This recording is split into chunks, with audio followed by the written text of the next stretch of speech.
Hi, this is Hall of Famer Eric Dickerson. What's up, everybody? I'm Matt Leinart, 2004 Heisman Trophy winner. Hey, I'm Zane Gonzalez. Hi, I'm Matt Barry from ESPN. You're getting ready to watch one of the best college football podcasts ever. It's the Harris Highlight Show. You're watching the Harris Highlight Show. And you're watching the Harris Highlight Show. And you're listening to the Harris Highlight Show. Enjoy it. Na na na na na na na na. Na na na na na na na. Na na na na na na na na. Na na na na na na.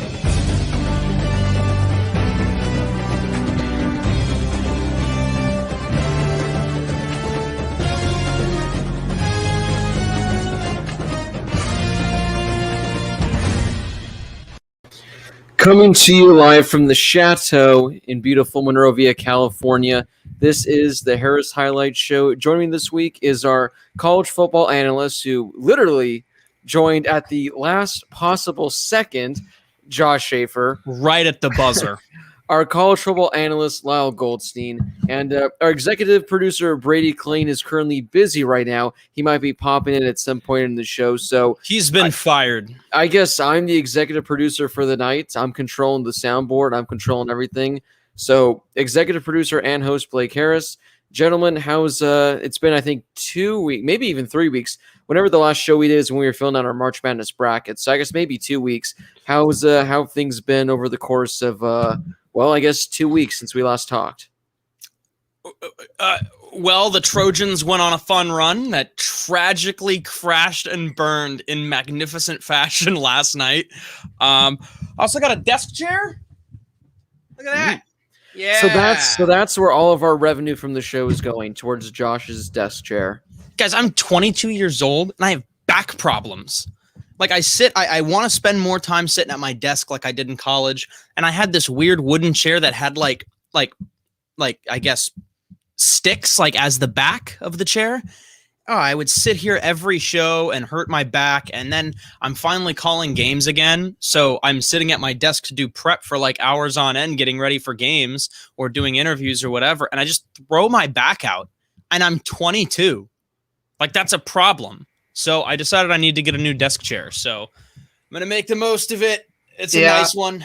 I'll be honest with you. I don't know if it's a you problem about having back problems at the end of the show. Like sometimes we'll be done with a 90-minute show and my back's just so sore just from sitting in one spot for 90 minutes straight. Sometimes I like turn my camera off so I can get up just for a second. Was that where you're always going? Sometimes I just don't want to sit for like 90 minutes straight. So do you have a nice chair? It's all right. Yeah, okay. It gets the job done, I guess. Wait till you guys get to my age, then it's gonna really just 46. It's just going to all go downhill. So we have a jam-packed show, guys, talking about the latest news in regards to the NFL draft. In the coming weeks, I believe starting next week, we're going to be doing weekly mock drafts, which essentially each week leading up to the draft, we're going to do 1 through 8 in the NFL draft. Go pretty much as if we're the GM, how we're doing the draft 1 through 8, leading up to the NFL draft at the end of April, which then for the NFL draft, we're going to be doing our live reaction show. We'll be drinking. You guys can be drinking. We'll be bringing guests on, fans of teams, and just overall having a pretty much good time. But guys, before we get to some NFL draft news, because again, not a whole lot of college football news to get to, we also will be talking about college football transfers. We'll each be giving our top 5, top 6, top 7 best transfers from this offseason, how we think they're going to impact the team. But before we get to any college football news, guys, let's do a brief March Madness recap. Again, we're now in the Final Four. We have our Final Four teams. Again, the last time we talked was when we did our March Madness bracket. So again, just quick reaction, kind of just takeaways from the tournament so far. But before we get to that, I want to give a quick shout out, as I'm getting a phone call right now from a spam or something. I want to give a quick. It says Monrovia. It says Monrovia. I already hung up, guys. We currently have a 2-way tie in the Harris Highlights group. We ended up getting close to 1,000 people in the group. So we just missed that 1,000 goal that we were hoping for, but still a lot of people regardless. Guys, actually, out of nearly 1,000 people, a 2-way tie, one of them is our man Connor, who I think is in the live chat right now. Connor is actually tied. He has, 840 points. Now, the problem is he's tied with 2-4, also known as ESPN fan 428-604-7214. He has 840 points as well, and they're both projected the same because they both have Gonzaga. So there's a chance that we're going to have a two-way tie, and if that's the case, well, I guess we're going to have two people on the show to explain how exactly they did it. So, well, don't you put in a final score? I think there is a final score that actually might be it. Speaking of Connor, Josh, he says, here's some money to help you get back surgery. We should start a GoFundMe soon. So Connor, not only is he leading the way in our March Madness bracket, he's also graciously helping you get that much needed back surgery that you've been talking a lot about. Thank you. Yeah, it's really weird that I hurt my back all of a sudden. My dad's been out of work a few days because he threw his back out. He's got to do some stuff at work, so he had to take some time off. And now I'm just sitting here complaining about my back. And he's looking at me like I'm an idiot. So, well, Josh, you are, because we got a text from Uncle Harris Highlights himself saying, "What gives with these young guys in the backaches? Come on, step it up, Josh." I don't know. I just don't have a real explanation. But Lyle had my back, so. All right, guys. So Connor, you and like I said, what's his name? 2/4 ESPN fan 428-604-7214. You guys are tied. Connor, we know how to reach him if he wins. But like you said, Josh, I think it does come down to tiebreaker for the final score. So there's a chance this random person could win. What if they picked the exact same score? Exact same score. I mean, I picked 69-69 for my final score. I said it's going to be a tie. Don't know how that's going to happen. But again, stay tuned for that, whoever wins. But guys, again, no need to recap the entire tournament unless this turns into a March recap show. I guess just overall, what your biggest takeaway and what you've been enjoying the most so far from the 2 weeks of this being March. Well, Oral Roberts, I think, to an extent, was our new Loyola Chicago this year. So shout out to Lorenz Ross, my guy that we talked about on the last show. And somebody clipped that piece and tagged the two of us on Twitter. So that was cool. So Oral Roberts was fun.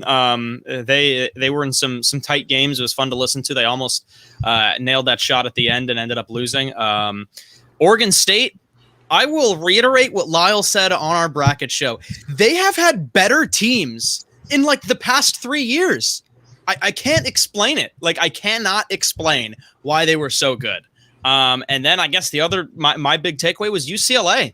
I thought that I think they had a good path to get to the Final Four. So, and that's not discrediting Michigan or anything. I think they had a winnable path to get to the Elite Eight and then the Final Four, and they took advantage of it. So I don't know if you guys agree. As a Pac-12 guy who watched a lot of UCLA basketball this year, they deserve to be better than an 11 seed, in my opinion.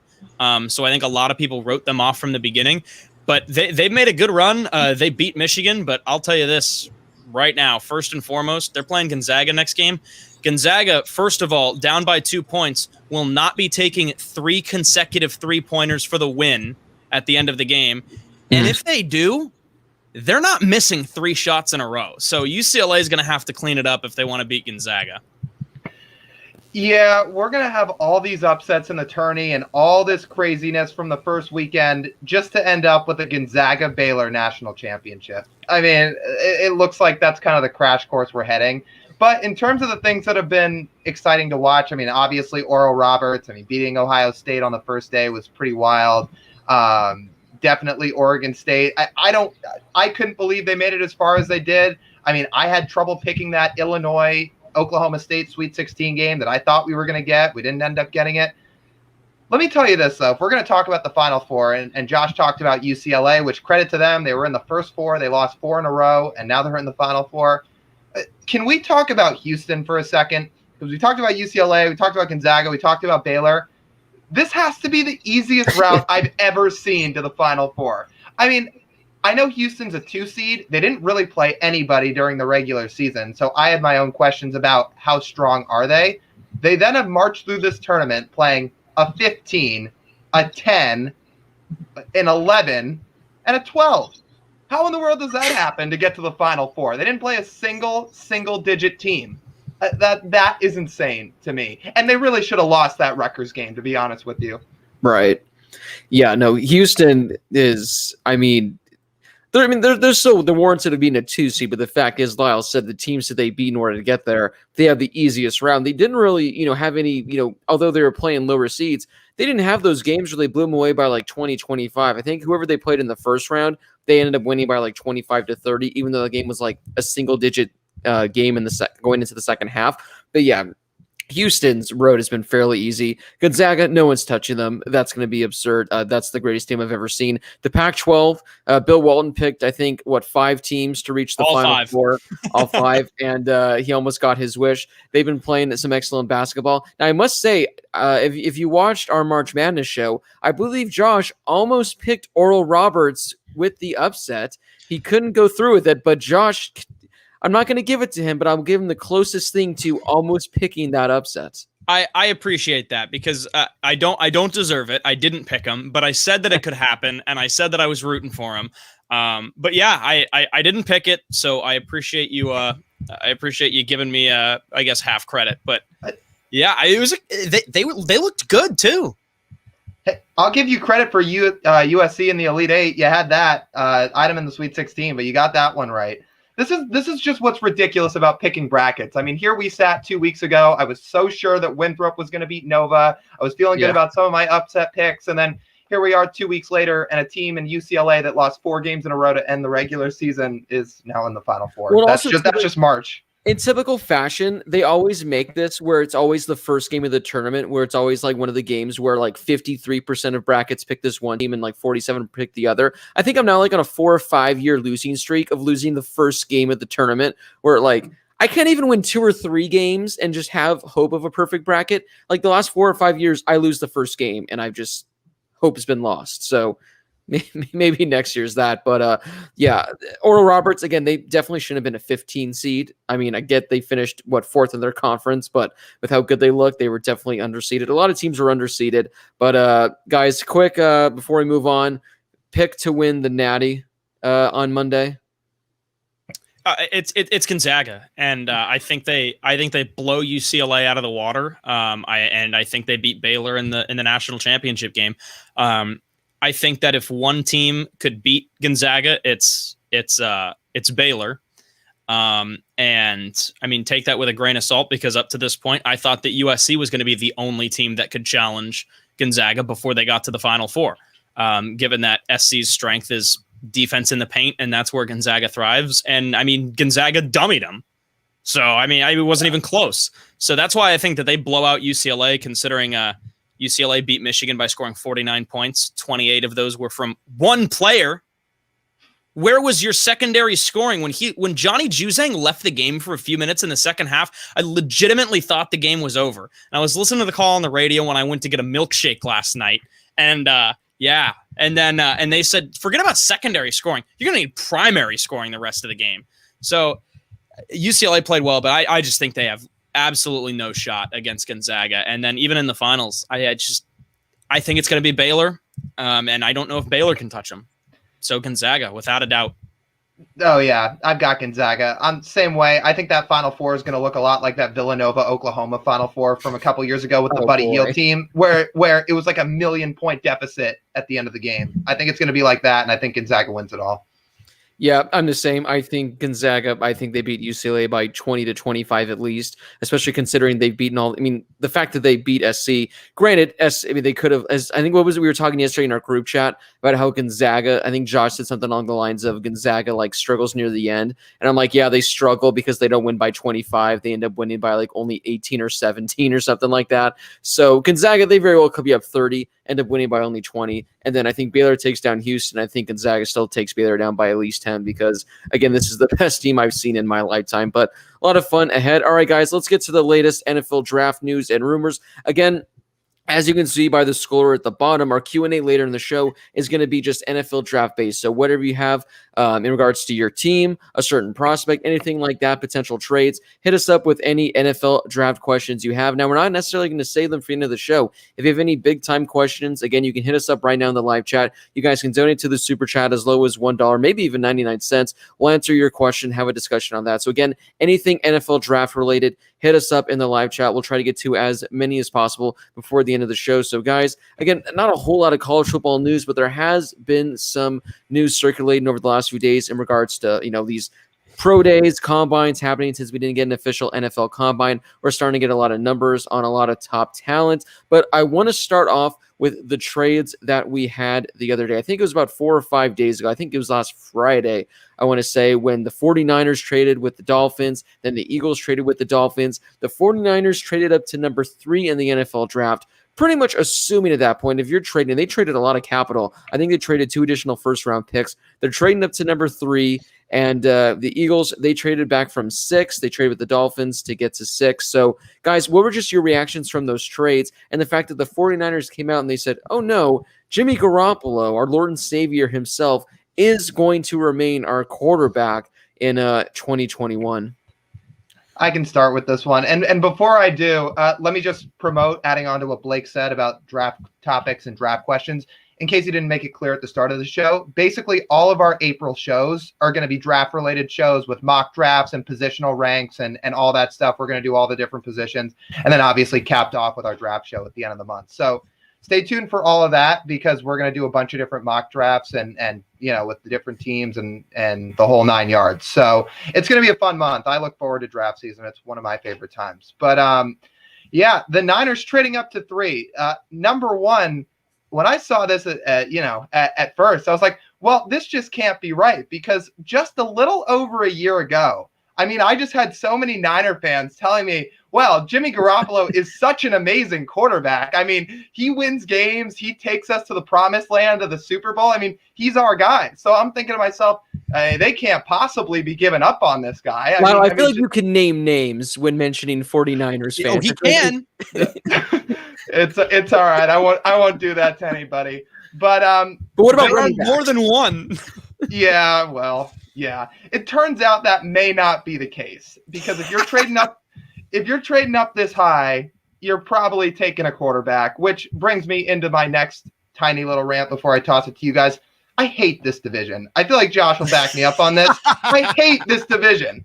I think two teams in the NFC West need to switch places with teams in the NFC East to balance this out, because this is either payback for 10 years ago when the Seahawks got in with a 7-9 record to win the NFC West, or everybody just decides, yeah, I love the NFC West. I want to play in the NFC West. It's just, let's just make it the most lethal division of all time, because this is ridiculous how good this division is going to be. So yeah, the Niners trade all the way up to 3. They're likely going to get a future franchise quarterback that's going to be groomed by Kyle Shanahan, who might be the best play caller in the league. So whoever the Niners take, look out, because Shanahan's pretty good at developing these QBs. I agree with Lyle on all fronts. I hate this division. Last year's the best in the NFL, which was frustrating. I thought that it was great that the Cardinals had so much hype and then choked. So that's another thing, is they can make all these moves that are going to make them look a lot better on paper all they want. I will believe it when I see it. Sorry, Cardinals fans. But yeah, I hate Josh, the division. why don't you just name names too? No, it's okay. Look, as soon as they made that trade, I guess pretty clear they're taking a quarterback. What I think is comical is the fact that, one, they came out and were like, no, Jimmy G's our guy, which I get that they kind of have to say. I do get it. I think it's comical that they said that. But it's even funnier that after they said that, every legitimate mock draft that has come out has still had them taking a quarterback, which is obviously. Wasn't there a report that said, oh, they're doing this to take the best player available at 3? Yes. Which will still probably be a QB. Right. Yeah, and it's really strange, though, because I have 3 mock drafts pulled up on my computer right now. One of them's from NFL Network yesterday. One of them's from a couple hours ago from CBS. And they're both extremely different from each other, and they're different from what I would anticipate as well. One of them has 1 quarterback going in the top 4. The other one has 4 quarterbacks going in the top 4, which is insane.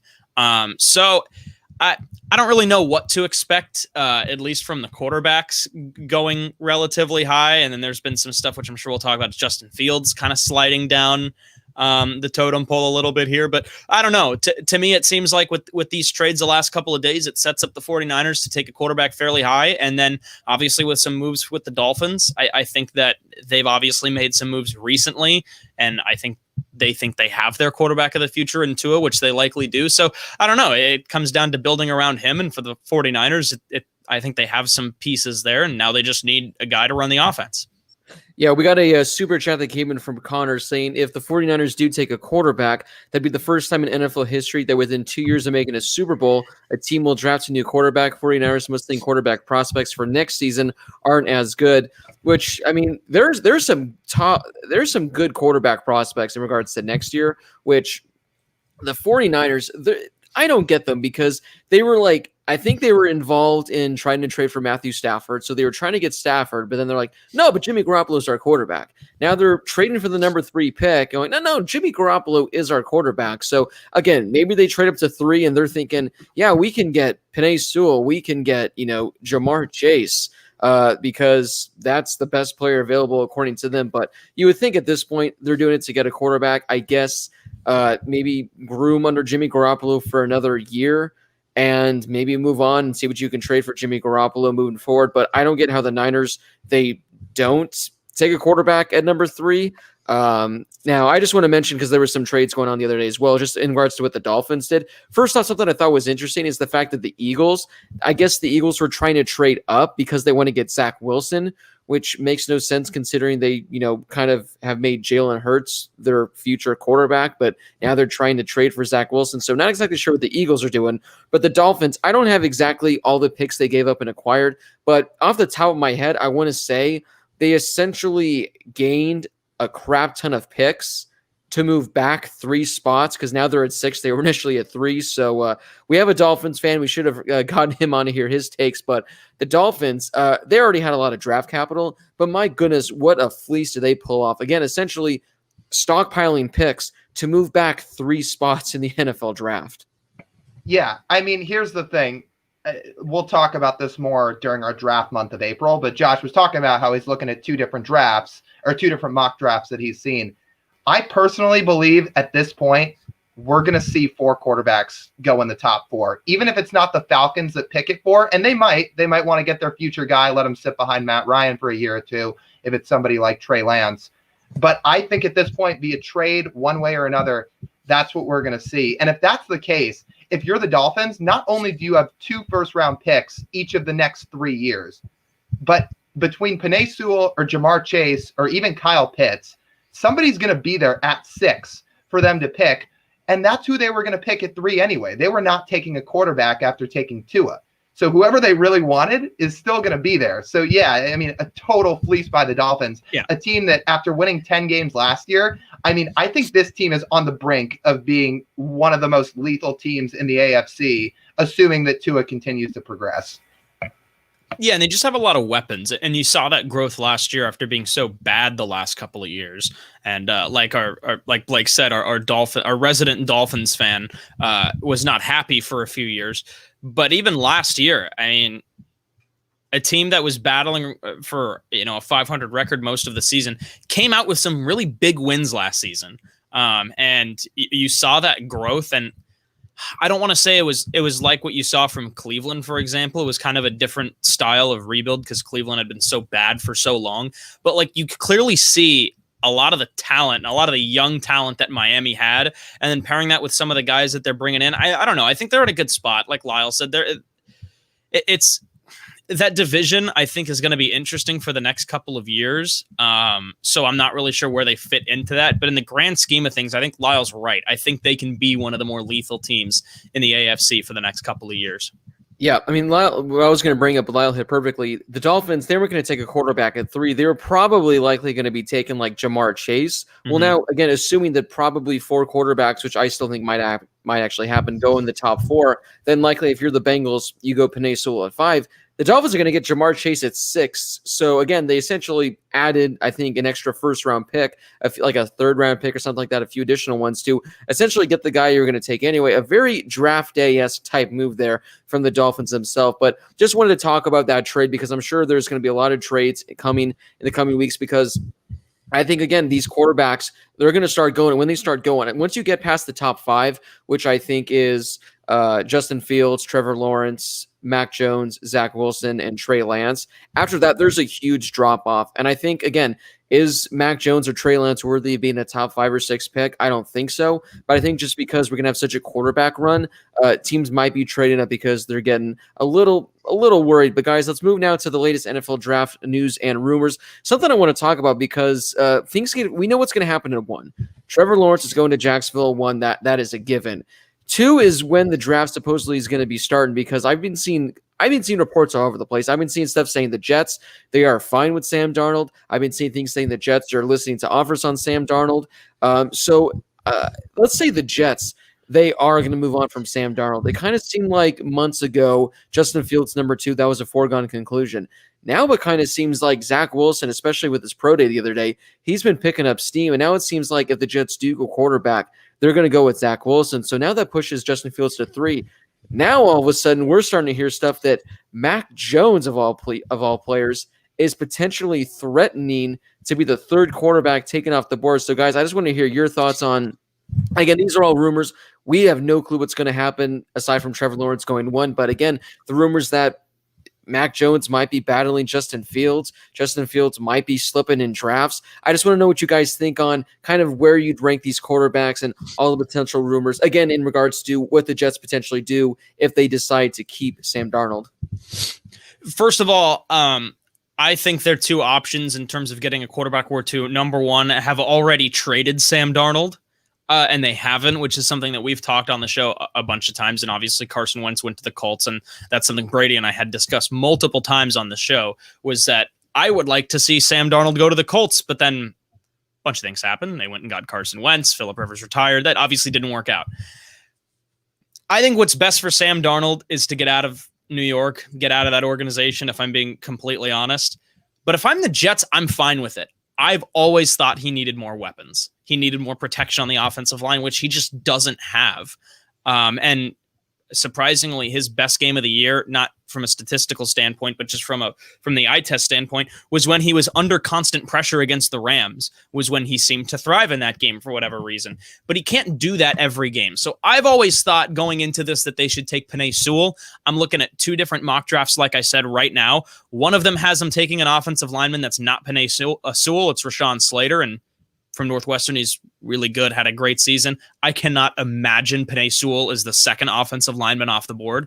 And then the other draft hasn't taken a quarterback. It hasn't taken Zach Wilson, like you said, Blake. So I don't know. If I'm the Jets, I think the last thing you want to do is do what the Cardinals did and take a quarterback in back-to-back drafts with your first pick. I think that is the wrong way to go. And the Cardinals obviously dumped Josh Rosen off to somebody else. And I don't know, I just didn't like that whole deal, the way that was handled. So I think that it's probably best to not take a quarterback here. I get that in some situations, maybe you want that competition, but not for a guy that you took in the first 5 picks a couple of years ago, somebody that you expected to be your franchise guy who has not really lived up to it. And he's looked okay sometimes and hasn't looked okay other times. So personally, I say take an offensive lineman. I would not be surprised if they did take an offensive lineman. But yeah, I think if you're going to take a quarterback, Sam Darnold needs to be out of there before the draft. He also deserves to have a better wide receiver 1 option than Jamison Crowder. How is it that Jamison Crowder is a fine NFL player? He should not be your number 1 option, and your other one is Berrios. Like, what are you those are your options? No wonder people don't think he's good. He doesn't have any options, and he's got no protection. What's he supposed to do? He just runs around all the time like Kyler Murray, except he actually has to. Kyler Murray doesn't have to. Oh my, it's ridiculous. Okay, so there's a lot to unpack here. Should we go roundtable on the Jets situation first, and then we'll come back on the Niners with the whole Mac Jones, Justin Fields stuff? Is that how we're going? Good, okay. Yeah. Okay, so here's how I looked at this, right? When the Niners traded up to 3, my thought was they are trying to get the best quarterback in this draft, not named Trevor Lawrence. They traded up to 3 because that was probably the highest trade partner they could find in the Dolphins. So what that tells me is, we'd heard some rumors about, are the Jets going to listen to offers on Sam Darnold? Will they listen to offers in the draft? What it tells me is if they didn't make that trade with the Niners, they probably want to stay at 2, and they probably know who they want to take at 2. And over the last few weeks, it seems like that's Zach Wilson. Now, I don't know if you guys saw this Chris Sims list of quarterbacks a couple weeks ago, where he had Zach Wilson over Trevor Lawrence, and then he had Kellen Mond at 4. Oh, No. No. I saw that. Okay. Yeah, no. So- Wrong. So the Kellen Mond thing, no way. The Kellen Mond thing, no I way. think that's what I would reply to, saying I don't care about Trevor Lawrence being 2. I care about Kellen Mond being in the top 5. That's my biggest issue. But go on. Yeah. No, the Mond thing is crazy. So when I saw that, obviously I laughed because I think this might be the easiest pick in the history of the NFL draft at 1 to take Trevor Lawrence. But here's what kind of spooks me about Chris Sims, because he is usually a smart guy. Apparently back in 2017, he had Patrick Mahomes as his number 1 quarterback over everybody else. And then in 2018, he had Josh Allen as his number 1 quarterback over everybody else. So if he has Zach Wilson at 1, mixed with everything that I've been seeing and listening to and reading about Zach Wilson, it's starting to seem like this might be the real deal, and he has a real shot to go at 2. I don't think Sam Darnold's career in the NFL is over by any stretch, but at the same time, when you do have 3 years in an organization, he hasn't played a full 16 games in any of them, and last year he threw 9 touchdowns to 11 picks, which is not all his fault, but in 13 games, if you're an NFL GM, you probably look at that with a top 2 pick and say, maybe it's time to move on. So a lot of things about Zach Wilson are popping off the charts to people at this point. And to me, with all that combined with the Jets not wanting to move off that number 2 spot, that kind of signals that they're probably thinking about taking Zach Wilson. Yeah. Yeah. So then what are your guys' thoughts then on, again, I don't know, it's kind of just what I've been seeing on Twitter here and there, but the fact that I know Pat McAfee went on a huge rant today talking about how Justin Fields all of a sudden is kind of slipping. Do you guys believe that hype at all? I mean, he just ran what was it? Ran a 4.4 or something like that. I think it was 4.41. Yeah, 4.41. Do you guys buy the hype that potentially now it looks like Zach Wilson's quarterback 2, that Mac Jones is climbing his way up and has a chance to overtake Justin Fields as quarterback 3, and all of a sudden now Justin Fields could be the 4th quarterback taken in the draft? Let me just say this about Justin Fields, and our resident Seahawks fan not named Lyle Goldstein pointed this out on Twitter today. Somebody said that one of the reasons why Fields is slipping is because he doesn't have that desire to be a star or to improve or whatever, and he doesn't care. First of all, look, I agree with what Bob Woodward said all those years ago. Bob Woodward, one of the greatest American journalists, he said the central dilemma of journalism is that you don't know what you don't know. And it's true. You just don't know. So what's the point of speculating? I'm not a big speculation guy, but if that's the case, I've always said, I don't know what went down at Georgia. I don't know why he wasn't the starting quarterback, but he wasn't. That's all we know. He wasn't. He went to Ohio State and immediately he stepped in, was a starter, and he was good. So why didn't he play at Georgia? Do those things relate? I don't know. That's immediately where my mind went. The second thing I thought about was this guy doesn't have the desire or the potential to be a star. I think he already is. And what our friend said on Twitter wasn't what I agree with what he said. And I don't remember what his exact phrasing was, but it was also statistically, that playoff game might not have been the greatest college football game ever. But the way that Justin Fields performed in that game after getting absolutely rocked, and we all thought that he had broken ribs or something out there, and went back into the game and led Ohio State to a win, that was otherworldly what he did. So don't sit here and tell me that he doesn't have what it takes to be a star at the next level or to be a leader or the desire to get better. There's just no way that that's true. But I don't know. I genuinely think there is no way that that's not true. And to the same extent that there is no way the Niners did not make that trade to take a quarterback. That's how strongly I feel about that. That there's just no way. And I think that's a bunch of hearsay, and I don't think any of that's true. So if you think Justin Fields to the Niners at 3? pretty much. Not, I don't know about that. Maybe. But I think that if he's slipping or anything, I think it has more to do with guys like Mac Jones impressing or Zach Wilson impressing, and not Justin Fields' lack of focus or anything like that. I'll tell you one person Mac Jones didn't impress, and that's Bill Belichick. Bill Belichick looked like the dad in that Vine, that old Vine where like the girl waddles out of the kitchen and the dad just like goes like this. I don't know if you guys remember that. Yeah, that's exactly what I thought about. Hey, maybe all these Justin Fields reports coming out about him not like loving football.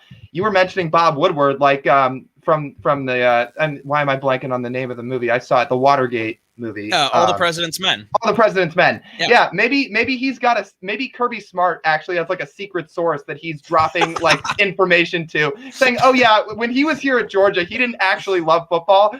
Feel free to report this, but don't use my name." No, I'm kidding.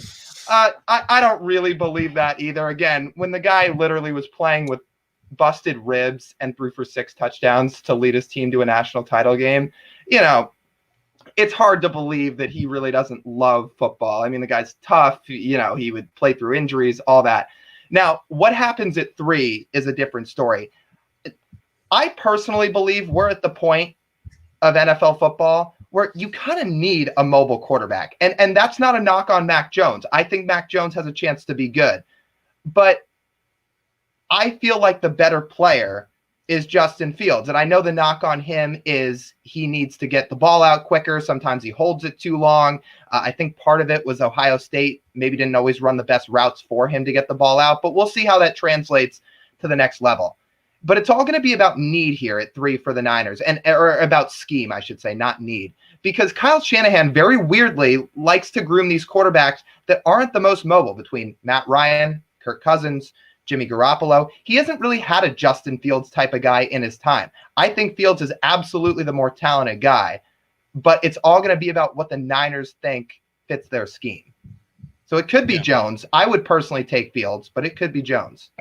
Yeah. I mean, it's going to be interesting because the funny thing is where, months and months ago, Trey Lance, he seemed like he was the surefire number 3 quarterback. Potentially he could sneak up to number 2. Now all of a sudden he's kind of sitting there as the number 5 quarterback, where even then in a lot of drafts, this would be a guy that might not even be a first round pick if you're the number 5 quarterback. He could still be a top 10 pick just because, again, the need for quarterbacks is high. There's a lot of good talent.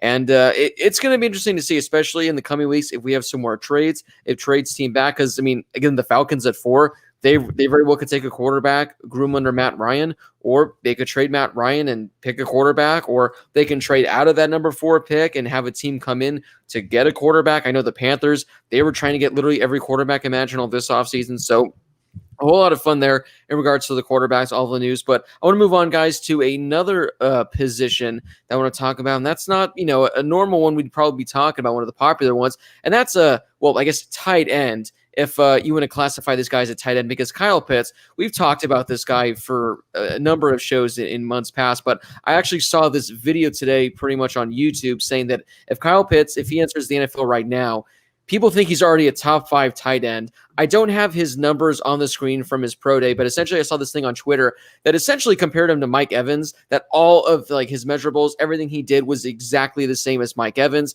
I know that we were talking in our podcast chat today, trying to figure out a comparison for him, which is kind of tough because, again, he's quote unquote a tight end, but this dude is a legit wide receiver that plays the position tight end, and the hype is real with him. I'm really interested to see how high he goes in the NFL draft. I'm going to throw it to Lyle first. I'm not going to take his quote, but he, if he doesn't say, I'm going to say what he said about Kyle Pitts, saying that he's the second best at a certain attribute in regards to upcoming talent in this NFL draft.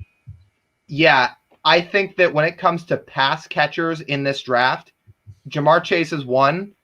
And for me, it's Kyle Pitts at 2. And that's not a knock on the Bama guys, but my God, Kyle Pitts, I mean, if you just want a quick layover of Kyle Pitts, or a quick overlook of what he did this past year.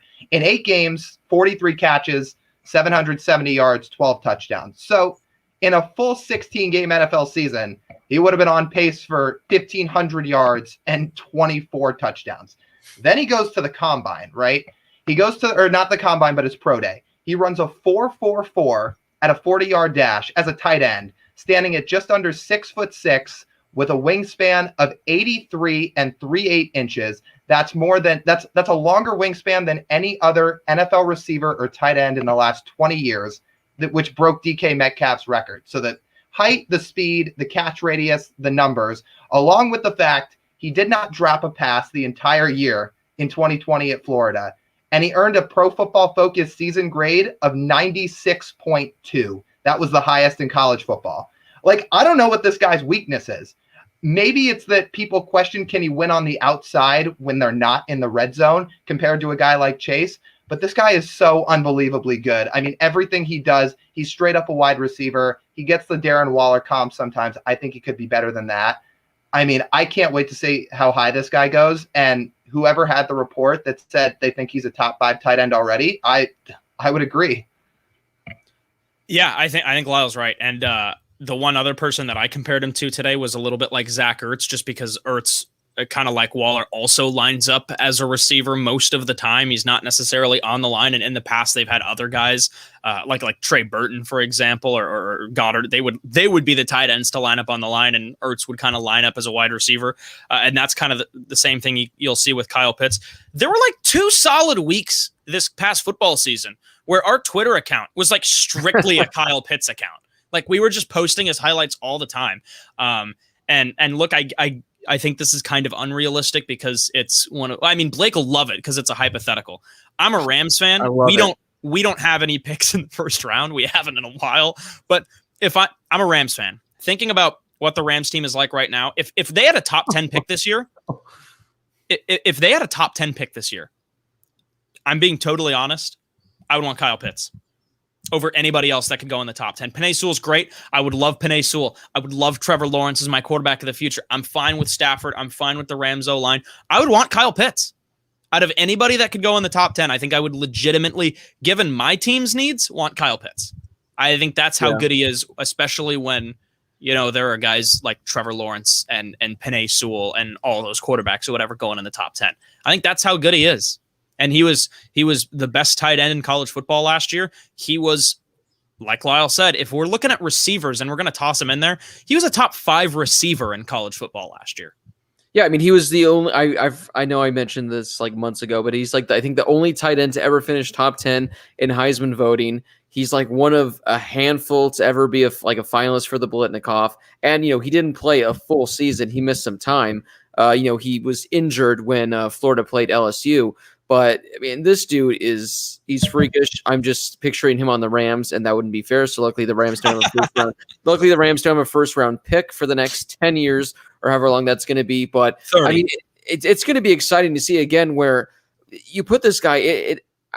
Sure, it depends on fit, but I don't think it matters where he goes. I think he's going to succeed. I'm just trying to think of teams because I think he deserves to be a top 10 pick. It's just interesting trying to figure out where he could potentially go in that top 10. I'm not exactly certain, but Kyle Pitts, I mean, my goodness, he couldn't have had a better pro day. And again, it's just a matter of where quarterbacks fall, where teams trade up in the draft, because again, he could be a top. I mean, you can make the case he should be like a top 5, top 6 pick, but I'm not exactly certain he'll go that high. But be hyped on Kyle Pitts to say the least. I'd say. Are they doing a combine this year? No, I don't think so. I didn't think so either, but that would have been really fun to watch those on NFL Network with Kyle Pitts. Yeah, he also knocked out 22 reps on bench press, which I feel like for a tight end or receiver is actually a lot. And then his vertical was 33.5, which again, for a tight end, that's pretty nuts.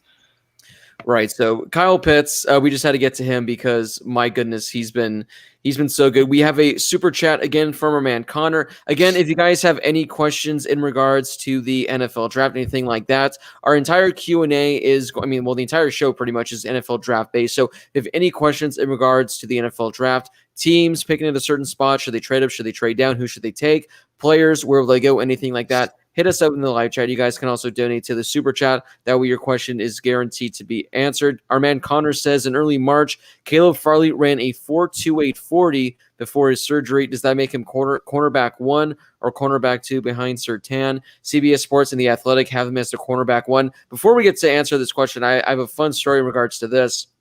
About a year and a half ago, after Caleb Farley's first season of playing at Virginia Tech, he DM'd me and he asked me for a highlight tape. We were kind of going back and forth, and he said, I wish I would have taken a screenshot of when he sent this message because it doesn't appear in the conversation anymore. He said when he goes to the Combine, he is going to set the record for the fastest 40 of all time. And, at the time, I didn't think he was going to be this highly touted of a prospect, let alone a speedster the way he was. So the fact that he ran, again, this is unofficial because it's not the Combine, a 4.28. So I believe John Ross got a 4.22. So he just missed the 4.22 there. But again, guys, I think the 40 is the most overrated thing in regards to the Combine, just because, one, you're not in pads. Two, the difference between a 4.28 and a 4.5 is like, it's that close, but still people take into account that it's a big deal. But do you guys think that he has a chance to be the cornerback one taken in this draft? Because I have seen a lot of mock drafts that, it's between him and Surtain, but do you guys think that he'll end up going number one over Surtain? I feel like it. Oh, go ahead, Josh. Go ahead. Okay. I feel like it's going to end up being Surtain in the end. I've seen Surtain at 10, I think, to the Cowboys a lot. I've seen Surtain mock to the Cowboys. But, it's all pretty close between him, Farley, and J.C. Horn. So I would say it's probably going to be Surtain if I had to guess. And then I think Farley probably follows. Yeah, I agree. Yeah, I think ultimately it'll be Surtain and then Farley. But I think it's going to be within 3 picks, maybe 4 picks when these guys go back-to-back. Again, it just depends on who's there, who's when, and the team's value running a fast 40 over a few other things as well. So, guys, before we move to our Q&A, was there any more NFL draft news, rumors, anything that you guys would like to discuss before going to the Q&A? Let's see if how many Bama guys we get this year as opposed to LSU last year. Right, no kidding that. All right, so again, if you guys have any questions for us, hit us up over there in the live chat. You guys can donate to the super chat. Anything NFL draft related, hit us up. We are going to go to Twitter first and go over some questions there. Guys, our man Gage wants to know, what would be your walkout song when you're drafted? Also, why is the ESPN draft jingle the greatest sound of all time? Funny story in regards to that. Years ago, I don't know if it was freshman or sophomore year, we were watching the NFL draft somewhere. I think it might have been in Brady's room, Brady Vernon's room. And I think he had the NFL Network on. I think Lyle said something along the lines of, yeah, can we change it to ESPN? And everyone's kind of like, why? Like NFL Draft Network or the NFL Network has such better coverage. And Lyle goes, well, yeah, they got better coverage, but I want to hear the draft jingle every time a pick comes up. Wasn't there a year we all watched together, but we watched NFL Network, and I'm pretty sure Blake just had the sound effect on his phone and just it might have been, which I will back up Lyle. I like ESPN just for the sole reason I want to hear that jingle before Goodell announces every pick. Hey, it's a good jingle. It gets you like hyped and nervous. So it can get Jags fans all hyped up to get Trevor Lawrence or whatever. What my walk-up song would be, I don't even know. Do guys have songs that they play when they get up on stage at the draft? I think they do now. I think it's like a thing in recent years where there's like I never knew if it was their own personal choice, but actually now that I think about it, I think I remember like a year or two ago, I think I saw on Twitter, like all the players that were going to be in attendance, it posted what their walk-up song was going to be. So I think it's fairly new, but yeah, they do get walkout songs when they get drafted now. I don't know. There's so many good ones you could pick. I feel like there's a couple Imagine Dragons songs that would always work. Ones like Radioactive or Whatever It Takes, or ones like that if you're trying to hype yourself up. So maybe those. Yeah, I always thought that. So I think we got a baseball walk-up song question in the past, and my answer was God's Country by Blake Shelton. That's a great song. But I don't know, if I was a player out of Arizona State and I get drafted, it would be Thunderstruck. I think that'd be cool. Yeah, it just depends on what kind of vibes you're going for. Are you going for just like something to just pump you up like crazy? Are you going for just the hardest rap beat of all time? Are you just, a guy like Baker Mayfield or Johnny Manziel or Rob Gronkowski, where you would pick the most obnoxious, stupidest song like of all time? So that's a good one. I'm not exactly certain, but we've also, I think, gotten question before, like, what would your draft suit be, or what would you wear on draft day? So a lot of fun draft related questions. Moving on now to a few more. Almost Always Football Blog / Juan Soto for MVP. Who is a potential day 3 sleeper pick? So we're talking rounds 4 through 7, someone that could be a potential stud and slip to those rounds 4 through 7. No, I can't even say Ian Book with a straight face. Kellenmon. No, honestly, Amari Rogers. I'm gonna assume Rogers goes in around the 4th round, and I think he's really good. I'm guessing the reason he'll fall, if he does, is because he's a little undersized, but he beats people deep. He's a good slot receiver. He runs a whole bunch of different routes. If he goes somewhere like the 4th round, for a receiver class that's going to be really loaded again, somebody might get a steal there. Yeah, we're talking 4th round and on, right? Yeah. Okay, so yeah, I think that guys like Tylan Wallace and Amon-Ra St. Brown will probably be gone by then. Maybe like a De'Ami Brown if we're talking receivers from North Carolina. What's the big offensive lineman from Stanford? What's his name? Walker Little. Walker Little. Yeah, I think he could, if he goes after the 3rd round, then I think he could be a stud. Yeah, one I like is Jalen Darden, who's the wide receiver from, I think, North Texas, who's just put up video game like numbers, but he's just really undersized. But I'm interested to see like what his 40 time is and how he performs at his pro day, because this is a guy where I'm not saying he's going to be like Tyreek Hill, but he's got the frame of Tyreek Hill. He put up insane numbers, so that's definitely a name to keep an eye on. So we're going to move over now to some YouTube comments. This comes from Scooter Sports. Dave Gettleman is known for some very weird and questionable picks. So what do you think he's going to do at number 11? The New York Giants, they are in a interest. I feel like they're always around this spot too in the NFL draft, like picks like 7 through 12. So they're picking at 11. They could use a quarterback, I personally think, because Daniel Jones is not it. They did sign Kenny. They signed Kenny Galladay. That became official, right? Him going to the Giants. That became official news. Yeah. So they did upgrade the wide receiver position. They have Saquon Barkley there.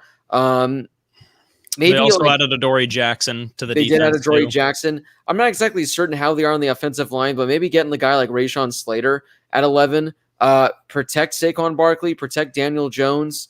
I think their defense, they're not one of the best, not one of the worst in the middle of the pack, so maybe they go defense there, depending on if maybe like Micah Parsons is sitting there at 11, if he slips there. Maybe like Greg Rousseau. I've seen him like as high as like 6 or 7. I've seen him as low as the 20s.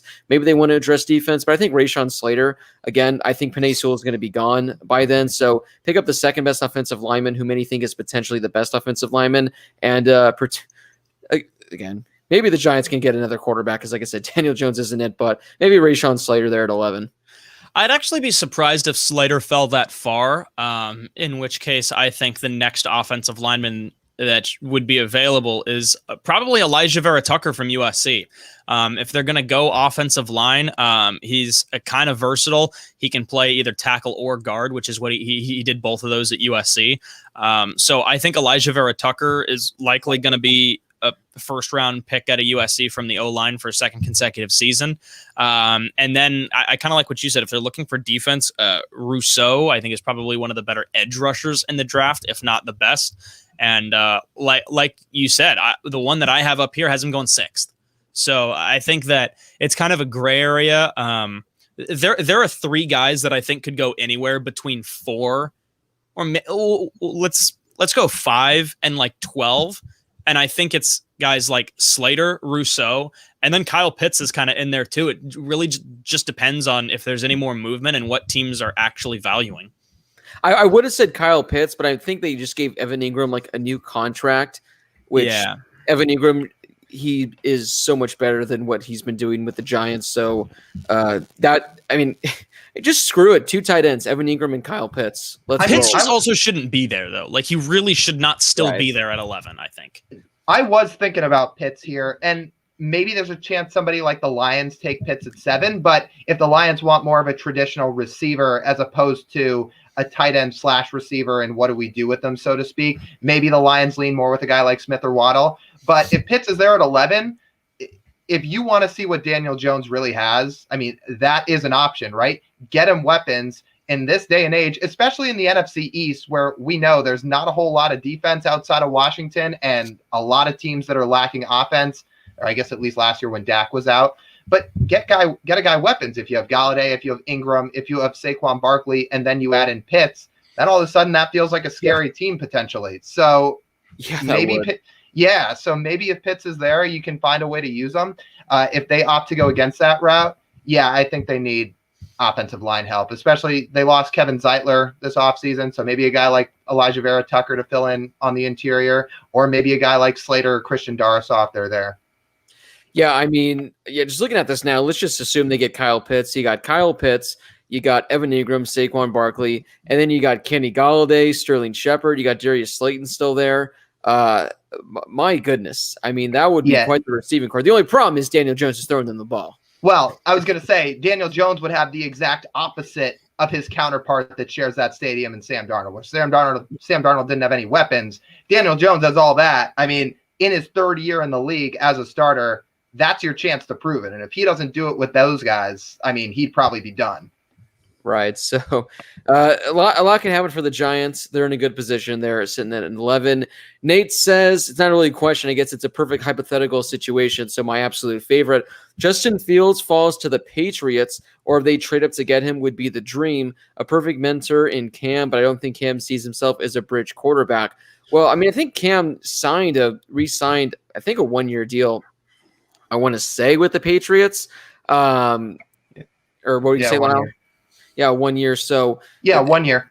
That would be fantastic if they were able to get trade up to get Justin Fields, but we'll have to wait and see. Connor says, I've been seeing that Syracuse safety is the 3rd or 4th round pick that has been considered a steal. I think he's talking about Andre Sisco, I want to say, which I thought he was already like a 2nd or 3rd rounder. So if he somehow slips to day 3, that I think that would be an absolute steal. Junior. So if Justin Fields falls to 6, will the Dolphins take him, or will he fall to 7? I mean, I think if that somehow happens, I don't think the Dolphins are picking at 6. I think they are having a team calling them and saying, what do you want for 6 so we can take Justin Fields? Or Justin Fields just didn't attend his teammate's birthday party when he was at Ohio State, and that's the reason that he's slipping in the draft. Yeah, I don't think Fields ends up slipping past 4 or 5. Even if he falls, so to speak, and a few quarterbacks go ahead of him, I don't think he falls much further. But to answer this question, no. I know there was some rumors early in the offseason about, do they think about making a change? Do they move on from Tua? No, I mean, I think they've kind of squashed those rumors, and they're pretty prepared to build around them. Yeah, I agree as well, guys. Here's a hot take. We love doing hot takes. Hot take comes in from Nate, which, by the way, guys, have about 5 to 10 minutes left of the show. If there's any NFL draft questions, hot takes, anything you guys would like to say, hit us up in the live chat. We'll read them before we wrap up the show. But Nate says, hot take, this is the weakest D-line class in recent memory. Not one is a first-round lock, in my opinion. Now, I think I could get behind that, saying that this is a pretty weak defensive line class. I do think there are some talented players, I think, there, but I don't think there's anywhere we have like a guaranteed top 10 pick. And overall, for the most part, there's not a whole lot really that seemed like first round locks. Maybe like Rousseau, maybe Kwity Paye, maybe like Jalen Phillips for the most part, I think might be first round locks. But yeah, there isn't like that one guy that you're just thinking this guy's a guarantee, top 5, top 6, absolute lock of a pick. Yeah, I don't know about top 5 or top 6. I do think there are some first round locks, though. Like you said, I think Gregory Rousseau is one. I think Kwity Paye is another. And he, I believe, missed maybe a few games this year. But he's was really good out of Michigan. I think Christian Barmore from Bama is really good too. And despite being one of the better defensive linemen in the country last year, I really don't think he got enough attention until maybe those playoff games. But yeah, I think he's really good. And then like you said, Jalen Phillips, talk about UCLA letting somebody get away from him. But yeah, I think he's up there too. So I think there are a handful of guys that not only could go in the first round, but could go fairly high. Like we said, I mean, Rousseau's maybe a top 10 pick. One of these, like I said, two of these drafts that I have up here are insane. One of them is Kwity Paye going at 4. So I mean, I don't know if he's going to go that high, but I do think that both Kwity Paye and Gregory Rousseau are first round locks. I'll take it a step further. This is just a really offensive heavy first round this year. Like, I don't know how many defensive players in general are locks. I mean, to stick on the defensive line talk, like you guys said, I think Paye and Rousseau are probably first round locks, Paye especially. But even other defensive players, like maybe a guy like Barmore, Micah Parsons obviously is, Jeremiah Owusu-Koramoah probably is, and then the 3 corners. But there's not a whole lot of stud defensive players at the top of this draft. Like, you're going to see a lot of offensive guys in the first round this year, more than most years. Last year, it seemed like there were more defensive guys, which I think last year we talked about this too. It seemed like there was a lot on the defense and there were a lot of offensive linemen that were toward the top. And yeah, I think this year it's going to be a lot more or more offensive than defensive in general. But specifically, I think it's more offensive skill players than in recent years. Yeah, I think, I mean, I do agree that where I think defensive players being first round picks, it's not as much, but I think Josh hit it perfectly. There's so much offensive talent where we literally could see 5-6 quarterbacks go in the first round. We could easily see 5, 4, maybe not as many as last year. I think there were like 6 or 7 wide receivers that went in the first round, but maybe like 4 or 5, depending on how those picks in the 20s go. But there's a lot of offensive firepower. Scooter Sports wants to know, do you think the Broncos take a quarterback at 9? Maybe they can get a discount on Deshaun Watson now, considering what's going on there. But they got Drew Lock. I don't know, because the Broncos have some really nice weapons there. I know Drew Lock was dealing with some injuries and things last year. He was missing Cortland Sutton. If they're sitting there at 9, it's tough to really say who's going to be available. My guess is probably Trey Lance might be the only one. Well, I can guarantee Kellen Mond will be there at 9. So according to who Lyle mentioned earlier, had him as his 4th-ranked quarterback, they could take Kellen Mond. But I think the Broncos, they're looking at either Trey Lance, maybe Mac Jones if he falls, or sticking with Drew Lock. And I think if they're unable to trade for Deshaun Watson, they're probably going to stick with Drew Lock. But that's just my guess. Yeah, I kind of think there's a chance that they do get a quarterback at 9, which is crazy because we're talking about 4 quarterbacks in the top 4. Let's hypothetically say it's Mac Jones that is the one that ends up falling out of that top 4.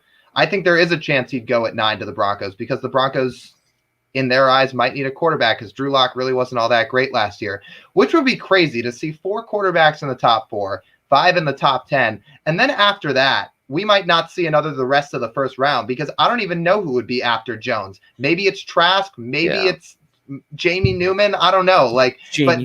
But those guys would be at the tail end of the first round if they were going to go. So I think there's a chance if one of those 5 quarterbacks is still there at 9 that Denver picks them up. Yeah, which why I was saying earlier, I think we could see a lot of trades where I wouldn't be shocked if we see 4 go in a row. I wouldn't be shocked if we see 5 go in a row because I get people aren't really as high on Mac Jones or Trey Lance, but there is a significant drop-off. I know some people really like Kyle Trask, maybe, but there is a drop-off, especially if you go after Kyle Trask, where your next best options are Kellen Mond and Jamie Newman. Yeah, so it's not far-fetched to think that there are 5 quarterbacks to go in the top 9. Let me just say that I do think, and there was another comment down here somewhere, and I think we might have missed it. Somebody said, who's the next quarterback after the main group? We joked about it earlier. I do think that next quarterback after those top 4-ish is Kellen Mond. I don't think he's a first-round pick. And sorry about that Sims list that we said earlier where it had him at 2 or whatever it was. He's not that high. I don't think there's a chance he's that high, but I do think that Kellen Mond's probably that next one up. But 9 would just be way too high to take him. If all of those quarterbacks are gone, I don't remember what their next pick is. It's 20 something, I think. Or no, it's 30 something. I don't remember how far down it is, but if all of those quarterbacks are gone, take Kellen Mond in the 2nd round if he's there, or the 3rd round if he's still there. Right. So Broncos have an interesting spot. time for a few more questions, guys. This is a fun, quick one from Ad Green 3. What happened to the Sean Wade hype? Thought he was a first-round lock a few months ago. I'll tell you what happened. He got exposed. Yeah. I mean, we talked about this after the national title game. Like, he didn't have a good year. So as a result, his stock's fallen a little bit. I still think he'll go somewhere in day 2, but we'll have to see where exactly. All right, guys, this is a good question, though. I'm sorry, Josh, I'm just running through these bad boys. This comes from Muhammad Omar, and this is actually a really good question. Other than Devontae Smith, Jalen Waddle, Jamar Chase, Kadarius Toney, do you guys see any other wide receivers going in the first round? He loves Coxie from Memphis and St. Adams from Arkansas State. I think he means Arkansas State Adams. Now, that he put up some monster numbers last year for Arkansas State. I think in the one game when they upset – I can't remember who they upset like early in the season. He had like 4 touchdowns in one game. So I don't think first round talent, guys, because I think those 3 are locks. Tony, I know he's impressed. I don't know if he's necessarily a lock for the first round. It depends on how the draft falls. But who are some guys that potentially can sneak into that first round? I think Rashad Bateman's one. I think Rondale Moore's another. Maybe Elijah Moore from Ole Miss. I don't think Amon-Ra St. Brown is first round. But those are some guys that I all think could creep in. I don't think Tony goes first round either. I think he's a second round guy. And then in that second round, I think you'll also see guys like Moore and Bateman go. I think those 3 all go in the second round. And then I think Smith, Waddle, and Chase all go in the first round. I'll tell you what, I mean, Kadarius Toney's there at the end of the first round, or Rondale Moore's there at the end of the first round, and the Chiefs are sitting there. Oh boy. I mean, they might do it. I don't know what else they need. So they might just load up that offense. But to be honest, weren't they close to signing Juju? Wasn't that like one of the final teams as well for Juju, where he almost went to the Chiefs? Chiefs, stop it. Stop. Yeah, please stop. Like they legit might get one of those human joystick guys between Tony or Moore. But yeah, Josh touched on it. I think Rashad Bateman's a lock. I don't think there's any way he slides outside the first round. And I think a guy like Terrace Marshall might have a chance too. I mean, he lit it up at his pro day today. So maybe look for a guy like him. Yeah, the amazing thing is we talked about how like after those 5 quarterbacks, there could be significant drop. It could be the same in regards to this. Maybe not as big of a drop as quarterbacks. But we can see Devontae Smith, Jalen Waddle, Jamar Chase. They can all go. They can be gone by like the top 11, top 12.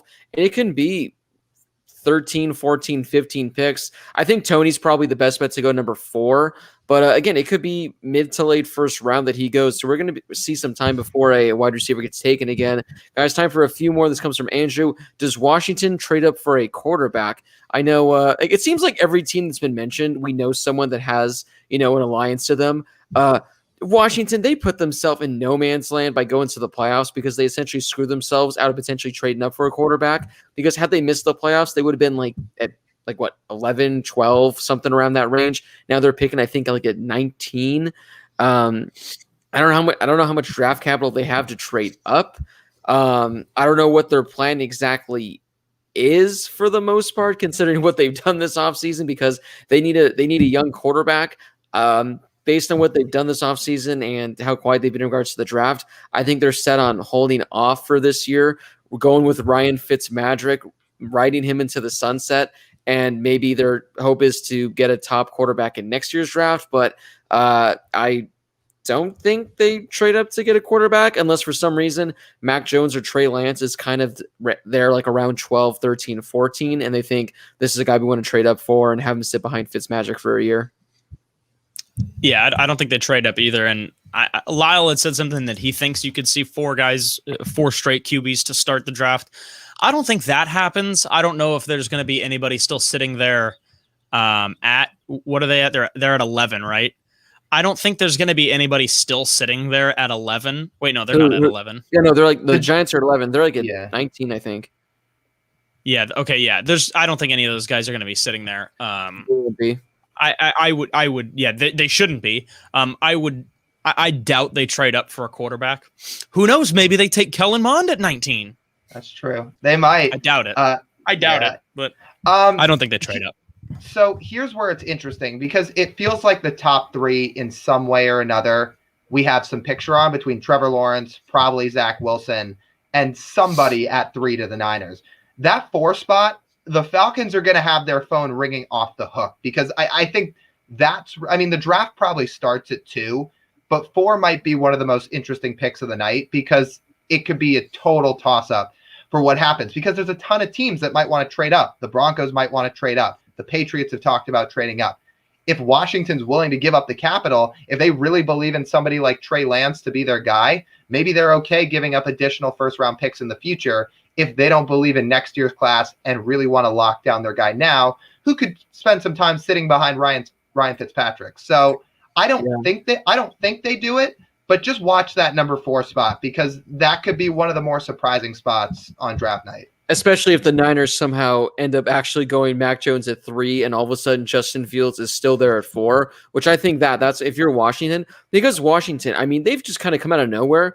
I think that they are a really good quarterback away from being a potential threat in that division. And again, Fitzmagic, he's a good quarterback to guide you through the year. I think if you just keep him, have him be the starter for the year, have Justin Fields sit for a year, learn under Fitzmagic, I think that'd be smart for Washington. I think that's worth trading, 2 first-round picks, throw in a third or something like that in order to get that number 4 pick. But that's only if Fields is there. I don't think they should trade the farm to get Mac Jones or to get Trey Lance. Again, that's assuming those guys. I mean, if Lance or Jones falls to like I said, 12 or 13, then maybe it's going to be a smaller price. But I still don't think that Lance or Jones, I don't think they're going to be sitting there at 12 or 13. Well, and then Washington would just keep their brand on point of how many Ohio State and Alabama guys can we load up on our team before we're Super Bowl contenders. So, all right, guys, we got time, I think, for a few more rapid fires. Connor just wants to know really quickly, if the Patriots stay at 15, who do you think will be there for them there?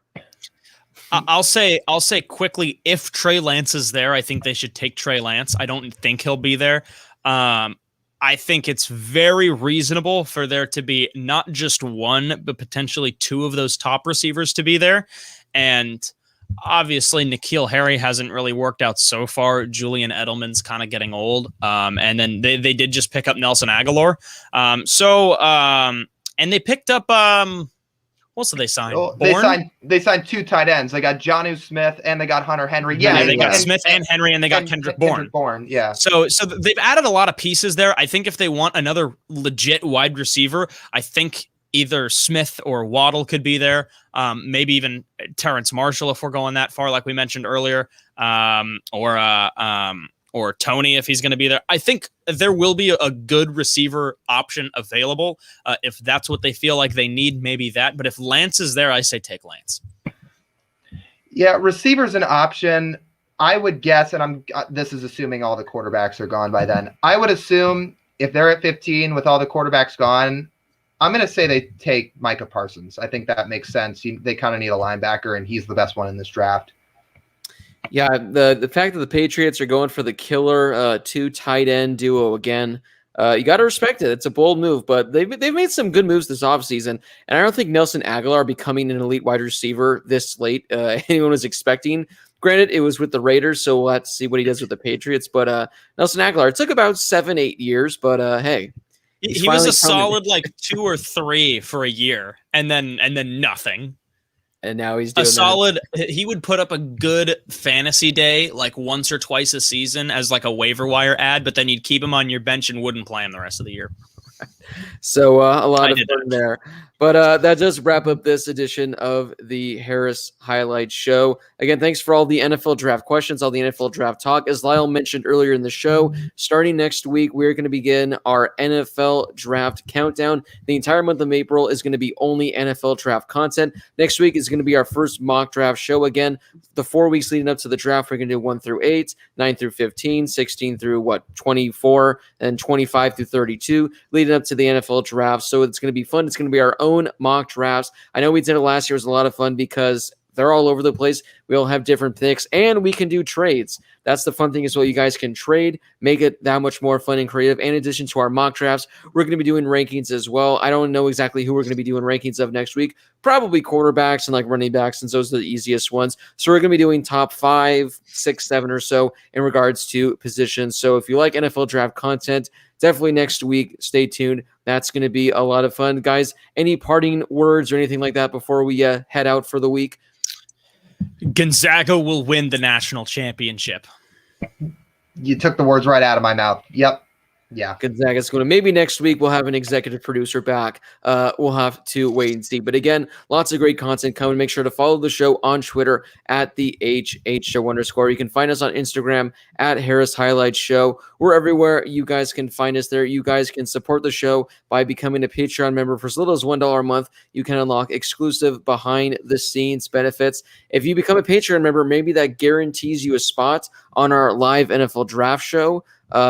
Potentially, you'll have to stay tuned for that. So if you want to hop on the show when your favorite team is picking, maybe become a Patreon member and we'll get you guys on the show. But again, make sure to follow us on Twitter at the HHShow_. Next Tuesday, 8 p.m. Eastern, an awesome NFL Draft Edition special. For Josh Schaefer, Lyle Goldstein, this has been Blake Harris from the Chateau in beautiful Monrovia, California, and we will see you guys right back here again next Tuesday night.